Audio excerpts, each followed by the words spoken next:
Rain dripped from the edge of the cafe's awning as the girl sat alone, her fingers nervously twisting the end of her scarf. The chair opposite her was empty, too empty, and the coffee she'd ordered 2 hours ago had long gone cold.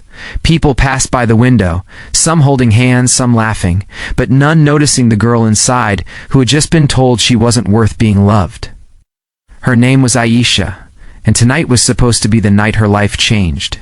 Instead, it had shattered her heart in a way she hadn't felt in years. If you believe that kindness, compassion, and second chances can change a life, then please take a second to like this video, share it with your friends, and subscribe to the channel, because stories like this remind us that love sometimes appears when we least expect it.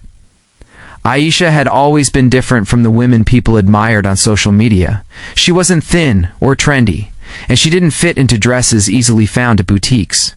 She was 26, soft-spoken, kind-hearted, and slightly overweight. But she had a smile that lit up her whole face, and eyes that carried a depth of emotion people rarely saw anymore. For years, she'd been told she was pretty, but that cruel word that always came after. Pretty, but too big. Pretty, but not stylish enough. Pretty, but not someone a man would show off. After her father's death and her mother's illness, Aisha had spent years working 2 jobs, morning shifts at a bakery, and evening shifts tutoring kids, to make ends meet. Romance had never been her priority.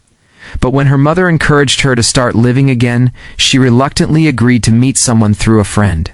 His name was Saad, a 29-year-old bank officer who, according to his profile, wanted a simple, honest girl. Aisha had spent 3 days preparing for the date, buying a modest navy blue dress with her saved money, even skipping dinner to feel lighter and more confident. But when Saad arrived, his eyes had told her everything, before his words did. He sat down, barely looking at her, glancing around like he wanted to be anywhere else. His polite smile faded after 10 minutes. Then came the sentence that pierced through her like a blade. "You seem like a nice person," he said, "but I don't think we'd be a good match. You're not my type." His gaze flicked downward, just for a second, at her body, before he stood up and left. Aisha sat there frozen, her throat tight. People around her were laughing, talking, and living, but her world had gone painfully still. The waiter gave her a sympathetic look as he cleared the untouched cheesecake she had ordered just to share. She felt humiliated, her self-worth dissolving under the warm cafe lights. She didn't even realize tears had slipped down her cheeks until the napkin in her hand turned damp. At the next table, a little girl was coloring in a notebook, humming to herself. Across from her sat a man, perhaps in his mid-30s, rugged yet gentle-looking, his eyes occasionally shifting toward Aisha's direction. He had noticed her from the moment she entered the cafe, how she had straightened her hair nervously, checked her reflection in the spoon, and smiled hopefully every time the doorbell jingled. And now, watching her break silently, something stirred deep inside him. He looked at his daughter, who was busy drawing a rainbow, and then back at Aisha. His daughter Noor noticed it too. "Daddy, that lady is sad," she whispered. The man nodded softly. "Yes, sweetheart, she is." Noor paused. "Can we help her?" The man hesitated. He hadn't approached a stranger in years. After losing his wife to cancer 4 years ago, his world had shrunk to just him and Noor. Love, dates, and emotions had all been buried with her. But something about Aisha's quiet pain felt too familiar. The loneliness in her eyes, the way she was trying to hold herself together. Maybe, he thought, kindness doesn't need an invitation. So, gathering his courage, he stood up and walked over. Aisha looked up, startled, as the man stopped by her table. "Excuse me," he said gently, his voice warm. "My daughter and I were wondering if you'd like to join us. She says it's not nice to eat dessert alone." For a moment, Aisha blinked in confusion. Her mind raced. Was he pitying her, mocking her? But then she looked past him and saw the little girl waving eagerly with a wide, innocent smile. Something inside her softened. She hesitated, but then nodded. "Okay," she whispered. They spent the next half hour together.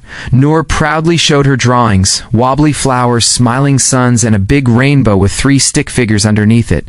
"That's me, Daddy, and maybe you," Noor said, grinning at Aisha. The man smiled awkwardly but didn't correct her. He introduced himself as Imran, a high school teacher. His voice was calm, his laughter genuine, and he spoke to Aisha as if she wasn't broken, as if her presence wasn't something to pity but to appreciate. As the minutes passed, Aisha found herself laughing too. The kind of laughter that comes from deep within, the kind she hadn't felt in years. She learned that Imran was a single father, raising Noor on his own. His wife had passed away when Noor was only 3. "I thought my world ended that day," he admitted quietly. But Noor reminded me it was still spinning.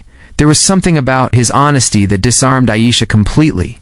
He didn't look at her body or judge her appearance. He listened, truly listened, when she spoke. When she told him about her mother's illness and her dream of opening her own bakery someday, he didn't respond with sympathy. He responded with belief. "You'd make it work," he said simply. "You have that kind of spirit." Hours passed unnoticed until the cafe lights dimmed for closing. Aisha realized it was the first time in years she didn't feel invisible. When Imran offered to walk her to the bus stop, she smiled and agreed. The night air was cool, carrying the faint scent of rain and roasted coffee beans. Noor skipped ahead, singing softly. At the bus stop, Aisha turned to thank him. "You didn't have to do that," she said, "but thank you. I was having a really bad evening." Imran smiled. "Sometimes," he said, "bad evenings lead us to the right people." His words lingered in her heart long after the bus drove away. Over the next few weeks, their paths crossed again and again, sometimes by chance, sometimes by quiet intention.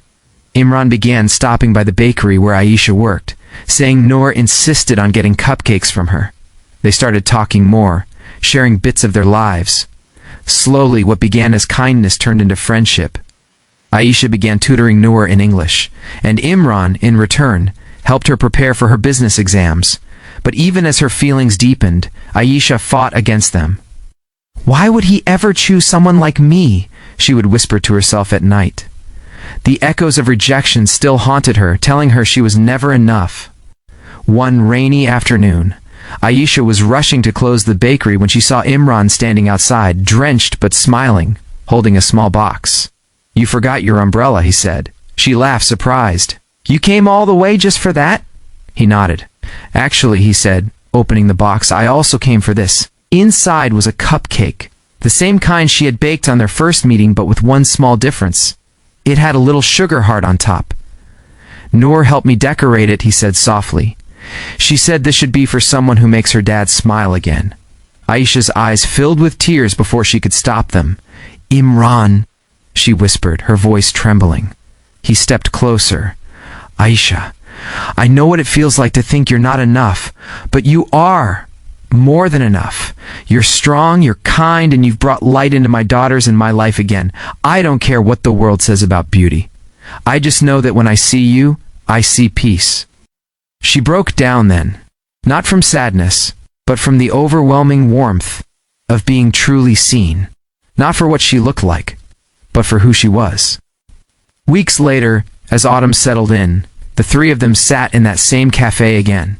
This time, Aisha wasn't hiding behind her scarf or waiting for someone who wouldn't come.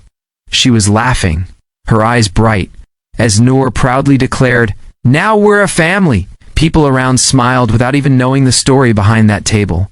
The story of a woman who had been told she was too fat for love, and a man who showed her that real love never measured weight, size, or perfection. It measured heart. If this story touched your heart even a little, please don't forget to like this video, share it with someone who might need a reminder that love still exists, and subscribe to the channel for more inspiring stories like this. Before we end, I have a small request. Comment below. Kindness can heal hearts. Let's fill the comment section with hope and humanity today. Because sometimes, all it takes is one act of kindness and one brave heart to turn someone's rejection into their miracle.